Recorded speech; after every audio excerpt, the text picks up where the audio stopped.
आदित्य और उड़न खटोला। 10 वर्षीय आदित्य एक जिज्ञासु और कल्पनाशील बच्चा है। उसे आसमान में उड़ने का बहुत शौक है और वह हमेशा सपने देखता है कि एक दिन वह भी पक्षियों की तरह उड़ सकेगा। लेकिन उसे अंदाजा भी नहीं था कि उसका यह सपना सच होने वाला है, वो भी एक रहस्यमयी उड़न खटोले के जरिए। एक दिन स्कूल की छुट्टी के बाद आदित्य अपने दादाजी की पुरानी हवेली में खेल रहा होता है। अचानक उसे एक बंद कमरा दिखाई देता है जिसे वह पहले कभी नहीं देख पाया था। दरवाजा हल्के से धकेलने पर चरमराहट के साथ खुल जाता है। अंदर अंधेरा है, लेकिन एक अजीब सी चमक उसे आकर्षित करती है। कमरे के कोने में उसे एक पुराना जादुई कालीन दिखाई देता है जो हवा में हल्का सा झूल रहा होता है। जैसे ही वह उसे छूता है, एक हल्की गड़गड़ाहट होती है और कालीन अपने आप ऊपर उठने लगता है। डर और उत्साह के बीच आदित्य कालीन पर चढ़ जाता है। अचानक कालीन बिजली की गति से हवा में उड़ने लगता है। हवेली की खिड़की से बाहर निकलते ही आदित्य का रोमांच बढ़ जाता है। वह बादलों के बीच उड़ रहा है।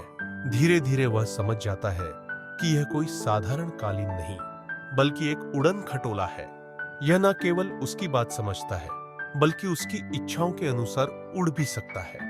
उड़ते उड़ते आदित्य एक रहस्यमयी सुनहरे किले के पास पहुंचता है। अचानक उसे किले से मदद की पुकार सुनाई देती है। किले पर एक दुष्ट जादूगर कालीराव ने कब्जा कर लिया है और वहां की राजकुमारी कनक को बंदी बना रखा है। आदित्य को समझ आता है कि उसे कुछ करना होगा।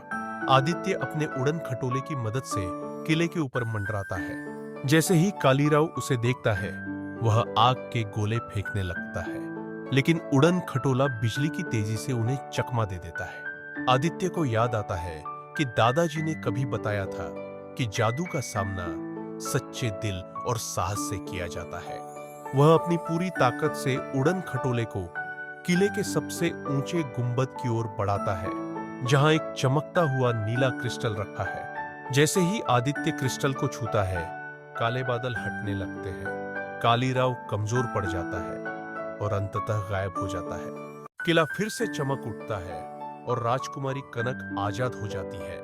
राजकुमारी आदित्य को धन्यवाद देती है और उसे एक जादुई सिक्का देती है, जिससे वह कभी भी उड़न खटोले को बुला सकता है। आदित्य वापस अपने शहर लौटता है। हवेली के कमरे में सब कुछ पहले जैसा ही दिखता है, लेकिन अब उसके पास एक ऐसा राजनर है जिसे सिर्फ वही जानता है। उसे उड़ान भरने की ताकत मिल चुकी है। रोमांच और जिज्ञासा एक बच्चे की खोज उसे एक रहस्यमयी दुनिया तक ले जाती है। साहस और आत्मविश्वास से लड़कर बड़े कार्य करना संभव। हैकपनाव की शक्ति, सपने सच हो सकते हैं।